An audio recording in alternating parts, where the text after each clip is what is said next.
কোনো মেডিসিনের যেগুলো প্রেসক্রিপশন করা হয় তার সাবস্টিটিউট মেডিসিন খেলে কি হয় তার বাস্তব অভিজ্ঞতা আমি উদাহরণস্বরূপ বলবো।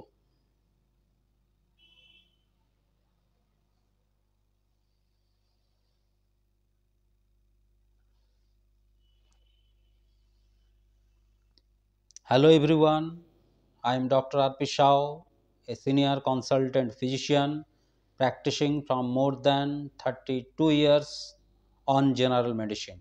আমি দীর্ঘ 32 বছর ধরে জেনারেল মেডিসিনের উপর প্র্যাকটিস করছি।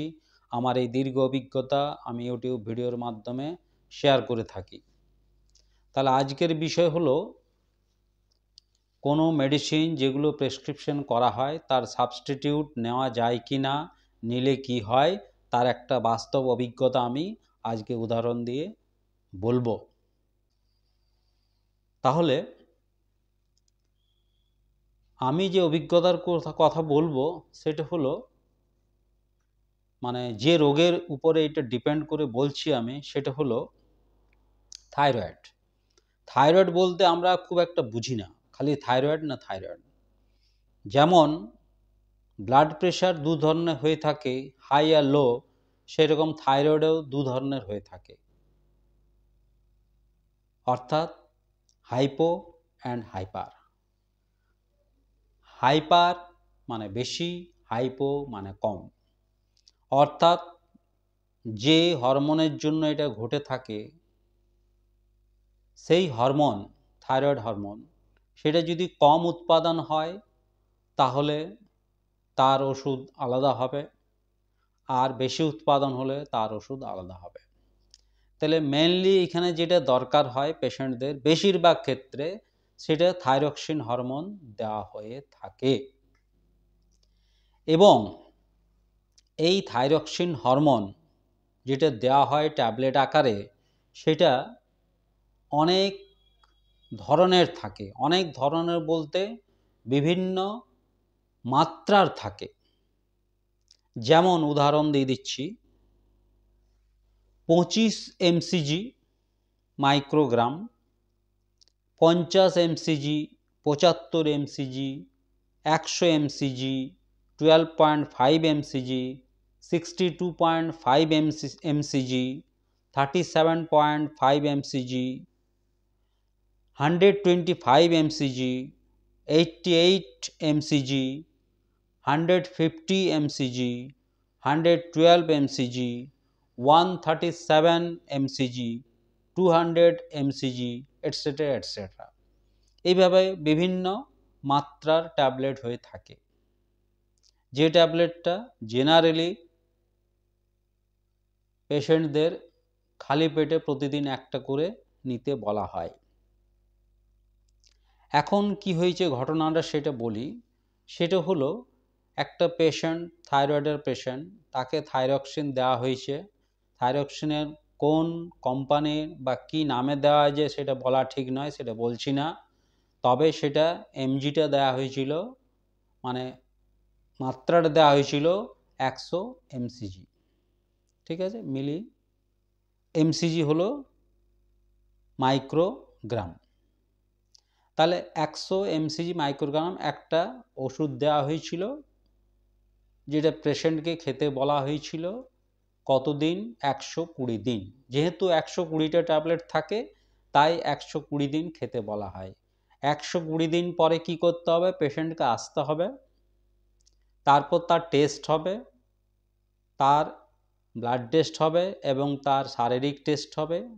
ক্লিনিক্যালি টেস্ট করার পর সেই অনুসারে কম্পোজিশনটা, অর্থাৎ মাত্রাটা ওষুধের কম, বেশি বা সেম, কোনটা প্রয়োজন সেটা বিবেচনা করা হবে। তাহলে দিলাম, পেশেন্ট 120 দিন পর এলো, দেখা গেল যে অ্যাকচুয়ালি কি হয়েছে, এই 100 mcg যেটা দেওয়া হয়েছে সেটাই পেশেন্টের থাইরয়েড কন্ট্রোলের মধ্যে এসেছে। তাহলে খুব সুন্দর কন্ট্রোল মধ্যে এসেছে এবং আমাকে পরবর্তীকালে এখন দিতে হবে 100 mcg দিতে হবে। তাহলে যথারীতি আমি একটা কোম্পানির একটা ব্র্যান্ড নামের আমার অভিজ্ঞতাতে যেটা ঠিক মনে হলো, 32 বছর অভিজ্ঞতাতে যেটা ঠিক মনে হলো সেটা আমি দিলাম, প্রেসক্রাইব করলাম। পেশেন্ট যথারীতি ওই 120 দিন পর এসেছে। 120 দিন পর যখন এলো তখন সে একই রীতি আবার সেই ব্লাড টেস্ট, শারীরিক পরীক্ষা করা হলো। দেখা গেল যে রেজাল্ট কিন্তু সেরকম হলো না, অর্থাৎ গতবারে যে রেজাল্ট হয়েছিল একদম নর্মালের মধ্যেই চলে এসেছিল, সেটা কিন্তু দেখা গেল না। তাহলে পেশেন্টকে যখন জিজ্ঞেস করা হলো যে ও ঠিকঠাক ওষুধ খেয়েছে কি না, সেগুলো সব জানার পর বোঝা গেল ঠিকঠাক ওষুধ খেয়েছে, প্রতিদিনই খেয়েছে এবং 120 দিনই খেয়েছে, একদিনও বাদ হয়নি। তাহলে বিষয়টা কি হলো, কেন হলো এরকম ঘটনার কারণ কি, সেটা আমার জানার খুব ইচ্ছে ছিল। তাই আমি বললাম এক কাজ করুন, আপনি যে ওষুধটা খেয়েছেন সে ওষুধের স্যাম্পেলটা আমাকে দেখান। তো ওনারা বললেন যে স্যাম্পেল তো আমি আনিনি, বাড়িতে রয়ে গেছে। আমরা ঠিক আছে, বাড়িতে রয়ে গেছে, তাহলে এক কাজ করুন, বাড়ির লোককে, বাড়িতে যে আছে তাকে বলুন সেই স্যাম্পেলের ছবি তুলে পাঠাতে। স্যাম্পেলের ছবি তুলে কিছুক্ষণ পর পাঠানোর পর আমি দেখলাম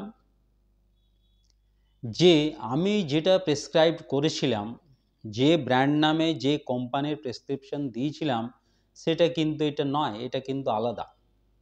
তা আমি যখন জিজ্ঞেস করলাম যে যেটা আমি প্রেসক্রাইব করেছিলাম সেটা আপনি নেন নাই, তো উনি বললেন যে অ্যাকচুয়ালি দোকানদার এটাই দিয়েছে, হ্যাঁ, কাজ একই হবে বলল এবং দামটা তুলনামূলকভাবে কম। এইটি হচ্ছে আসল ঘটনা। তাহলে এই ওষুধটা কোন কোম্পানির ছিল, কোন নামের ছিল, এটা আমার বলা ঠিক হবে না, আইনতর ব্যাপার হবে, সেই জন্য এটা আমি বলছি না।